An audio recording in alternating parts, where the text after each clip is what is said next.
Powers company से ये बड़ी डील होगी, ये बड़ी जानकारी आपके साथ साझा करें। हमारे करें यहाँ पर सेंटकॉम ने यूएसएस डेल्बर्ट डी ब्लैक की तस्वीरें भी जारी की है। ये भी जो है बड़ी जानकारी आपके साथ साझा करें। जहाजों में ईंधन, खाना और हथियारों की भारी सप्लाई जो है वो लोड की जा रही है। इसी का हम अभी जिक्र कर रहे थे। लंबे ऑपरेशन मिशन के लिए युद्ध स्तर की तैयारियां जारी है कि अगर ये जो ऑपरेशन है ये लंबा चलता है तो तैयारियां क्या क्या होंगी। इसके अलावा तमाम जो पुरानी अगर हम देखें चीजें थी उन्हें बहाल किया जा रहा है। वैश्विक तनाव के बीच हमारे की नौसेना की सक्रियता बढ़ रही है। जो मोबिल सैन्य बेस है उनकी तादाद बढ़ाई जा रही है। रिफिट किया जा रहा है नौसेना युद्धपोतों को। ये तैयारियां पुरजोर तरीके से नजर आ रही हैं और बाकायदा इसकी तस्वीरें भी जो है वो सोशल मीडिया पर जारी की जा रही है। अमेरिका ने नौसेना युद्धपोतों को किया है रिफिट। तैयारियां तेज है। सेंटकॉम ने बाकायदा तस्वीर जारी की है। यूएसएस डेल्बर्ट डी ब्लैक की तस्वीरें जो है वो जारी की गई हैं। जहाजों में ईंधन, खाना और हथियारों की भारी सप्लाई लोड की गई है और इसके साथ लंबे ऑपरेशन मिशन के लिए युद्ध स्तर पर यह तैयारियां लगातार जारी है। गाइडेड मिसाइल डिस्ट्रॉयर को किया जा रहा है पूरी तरह से सक्षम। और आप जरा ये समझिए, वैश्विक तनाव के बीच अमेरिकी नौसेना की सक्रियता बहुत ज्यादा बढ़ी हुई नजर आ रही है। ऐसे में सवाल यह है कि वो जो सेकंड फेज की वार्ता है वो होगी या नहीं होगी, या फिर अमेरिका को अभी भी इस बात का डर है कि जिस तरीके से रूस मदद कर रहा है ईरान की, ऐसे में ईरान आसानी से हार मानेगा नहीं, परमाणु समझौते के लिए मानेगा नहीं, होर्मुज से नियंत्रण ईरान का खत्म होगा नहीं और ऐसे में बल प्रयोग करना पड़ेगा। और इसीलिए बड़े सैन्य ऑपरेशन का जिक्र हो रहा है। अब क्या ये वाकई में एक बड़े युद्ध की तरफ इशारा हो रहा है? अभी सीजफायर चल रहा है, सीजफायर एक्सटेंड किया गया है, लेकिन इस तरह की तैयारियां ये दर्शा रही हैं कि अमेरिका का मूड कुछ और है। एक और चीज इन सब के बीच, क्या ये साइकोलॉजिकली एक प्रेशर डेवलप करने की एक टैक्टिक है अमेरिका की, या फिर अमेरिका इसे लेकर वाकई में बहुत ज्यादा सीरियस है? अब एक और जानकारी कि यूएस एयरफोर्स खरीदेगी इंटरसेप्टर ड्रोन। पावरस कंपनी से ये बड़ी डील होगी। ट्रंप परिवार की कंपनी से सौदा। ड्रोन की संख्या का खुलासा नहीं है। ऑटोनोमस पावर कॉर्पोरेशन यानी पावरस ने बताया बाकायदा कि अमेरिकी वायुसेना ने एक डेमो प्रदर्शन के बाद गार्डियन 2 इंटरसेप्टर सिस्टम की सीमित संख्या में खरीद का ऑर्डर दिया है। गार्डियन 2 इंटरसेप्टर एक ऐसा सिस्टम है जो ड्रोन से होने वाले हमलों को रोकने के लिए बनाया गया है। ये सेमी ऑटोनोमस प्लेटफॉर्म है, यानी कि इसमें कुछ काम मशीन करेगी, कुछ काम मैनुअल होते हैं। इसके अलावा एक कंपनी के अनुसार वायुसेना ने सिस्टम को इसीलिए टेस्ट किया क्योंकि छोटे सैनिक समूहों को कठिन और दूर दराज इलाकों में काम करते समय बेहतर सुरक्षा की दरकार होती है। यह सिस्टम छोटे ड्रोन ग्रुप 1 से 3 तक को पहचानता है, उनका पीछा करता है और उन्हें रोक सकता है या फिर नष्ट कर सकता है। इसे खास तौर पर हल्के और आसानी से कहीं भी ले जाकर इस्तेमाल करने लायक बनाया गया है ताकि सैनिक इसे बेस के बाहर भी इस्तेमाल कर सके। अब ये तैयारियां किस तरफ इशारा कर रही है? एक तरफ युद्ध स्तर पर तैयारियां हो रही है, रिफिलिंग हो रही है, लॉजिस्टिक्स तैयार हो रहे हैं। दूसरी तरफ इस तरह का सौदा, ये क्या इशारा कर रहा है? निश्चित तौर पर ये इशारा कर रहा है किसी बड़े मिलिट्री ऑपरेशन की तैयारियों।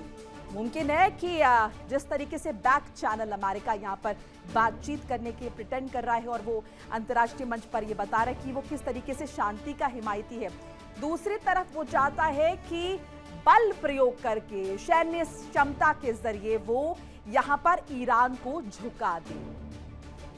अब इन सब के बीच ईरान भी कम नहीं है। ईरान का एक फेक लॉन्चर गेम जरा आपको बता दे।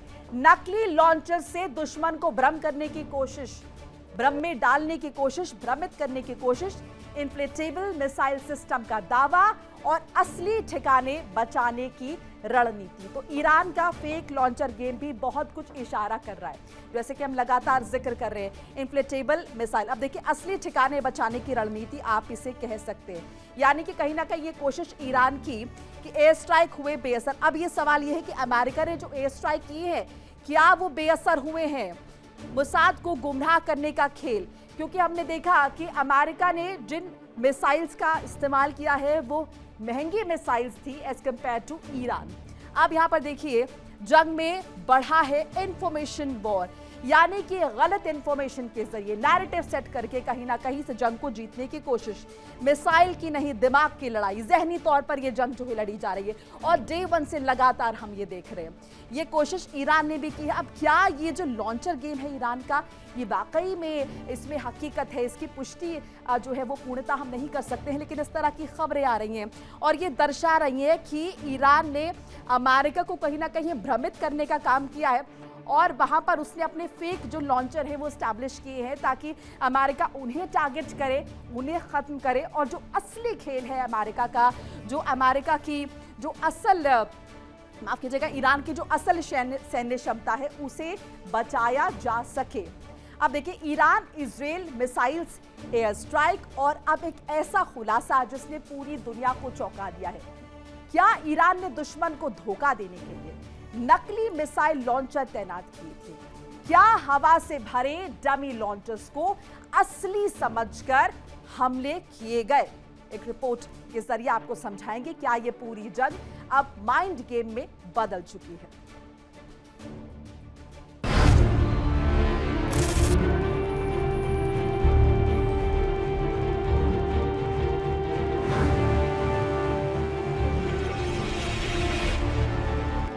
रेगिस्तान में खड़े मिसाइल लॉन्चर,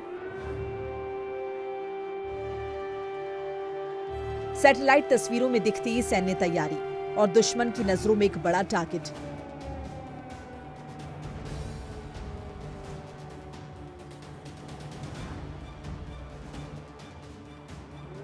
लेकिन कहानी में ट्विस्ट तब आया जब दावा हुआ कि इनमें से कई लॉन्चर असली नहीं बल्कि इन्फ्लेटेबल हैं, यानी हवा से फुलाए गए नकली लॉन्चर थे।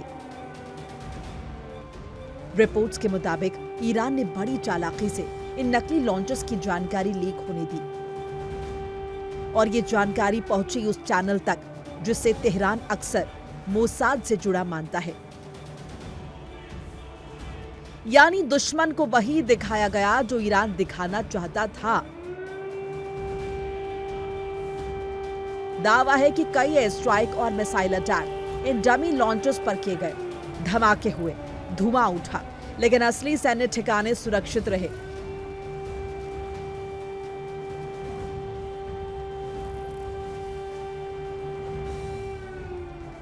यानी दुश्मन ने मिसाइल खर्च की और ईरान ने समय भी बचाया और ताकत भी।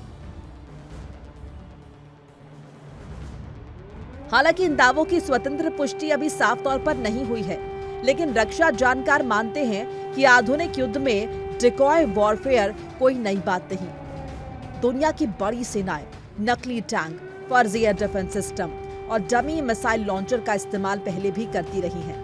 अब जंग सिर्फ बारूद से नहीं लड़ी जाती, बल्कि डेटा, डिसइंफॉर्मेशन, साइकोलॉजिकल प्रेशर और भ्रम से भी लड़ी जाती है। यानी जो दुश्मन की आंखों को धोखा दे दे वही असली बढ़त हासिल कर लेता है। मिडिल ईस्ट के इस हाईटेक टकराव में एक बात अब साफ दिखाई दे रही है। ये सिर्फ मिसाइल्स की लड़ाई नहीं, बल्कि दिमाग, तकनीक और रणनीति की जंग है, जहां हर तस्वीर, हर लीक और हर धमाका शायद सच भी हो सकता है और शायद सिर्फ एक भ्रम। तो क्या ईरान ने दुनिया के सामने फेक लॉन्चर स्ट्रैटेजी का सबसे बड़ा खेल खेला, या फिर यह भी इंफॉर्मेशन वॉर का हिस्सा है? फिलहाल सवाल बहुत है, लेकिन इतना तय है, आधुनिक युद्ध में अब सबसे खतरनाक हथियार भ्रम बनता जा रहा है। Bureau report, India daily. और सीजफायर के बीच ईरान पर एक बड़ा खुलासा हुआ है। सैन्य तैयारियां तेज है। अमेरिका का दावा है ईरान हथियारों को फिर से सक्रिय करने में जुटा है। मलबे में दबे मिसाइल और हथियारों की रिकवरी शुरू हो गई है। यूएस और इजरायली हमलों के बाद ईरान की रीआर्मिंग प्रक्रिया तेज हो गई है। सीजफायर के बावजूद तनाव बढ़ने के गंभीर संकेत मिलते हुए दिखाई दे रहे हैं। एक तरफ अमेरिका कर रहा है सैन्य तैयारियां, दूसरी तरफ यह दावा अमेरिका ने ईरान को लेकर भी किया है। अमेरिका ने दावा किया कि ईरान हथियारों को फिर से सक्रिय करने में जुटा हुआ, एक्टिव करने में जुटा हुआ है, फिर से मलबे में वहां पर, क्योंकि बड़े पैमाने पर तबाही मचाई अमेरिका ने इजराइल में। ऐसे में मलबे में दबे मिसाइल और हथियारों की रिकवरी शुरू हो चुकी है, क्योंकि तैयारियां ईरान भी कर रहा है। ईरान भी चुप नहीं बैठा है और इस बात की तस्दीक अमेरिका द्वारा की गई है। अमेरिका का यह दावा है जो आपको बता रहे हैं। यूएस और इजरायली हमलों के बाद ईरान की रीआर्मिंग प्रक्रिया तेज हो चुकी है। सीजफायर चल रहा है, एक्सटेंड हो चुका है, इसके बावजूद तनाव बढ़ने के गंभीर संकेत मिलते हुए दिखाई दे रहे हैं। एक तरफ अमेरिका लगातार लॉजिस्टिक्स अपने बहाल कर रहा है, रिफ्यूलिंग कर रहा है, और जो अगर हम देखें उसके मिसाइल्स डैमेज हुई हैं या फिर जिस भी तरीके से अगर हम देखें उन्हें फिर से एक्टिव करने की कोशिश की जा रही है। दूसरी तरफ ईरान भी इस तरह की तैयारियां कर रहा है, ये दावा किया गया है। एक और बड़ी जानकारी, ट्रंप का ईरान पर बड़ा बयान, ट्रंप का ईरान पर बड़ा स्टेटमेंट, ईरान समझौते के लिए मजबूर। ईरान मिसाइल फैक्ट्रियों को भारी नुकसान पहुंचाएगी, ट्रंप की तरफ से कहा गया है। ईरान की सैन्य ताकत कमजोर होने का दावा भी किया है।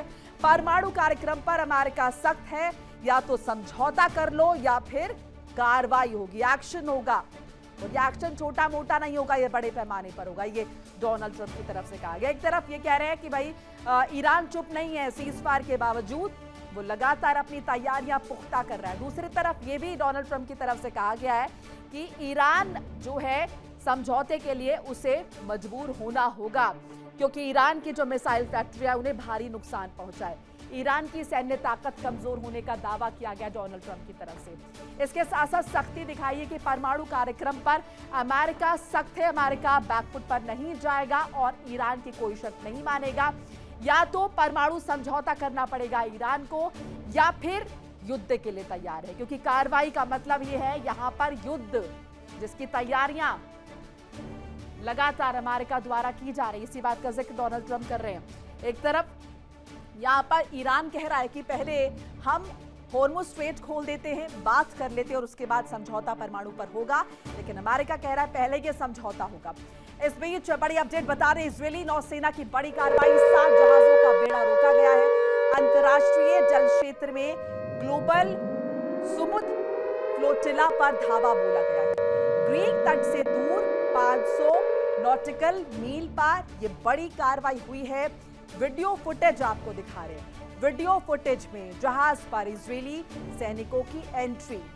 रिपोर्ट, फ्लोटिला में अभी भी 47 नाव आगे बढ़ रही हैं सक्रियता के साथ, और इस घटना से अंतर्राष्ट्रीय कानून और समुद्री अधिकार पर बहस जो है वो लगातार तेज होती हुई नजर आ रही है। अब कुछ तस्वीरें आपके साथ साझा करेंगे, जरा ये तस्वीरें आप देखिए।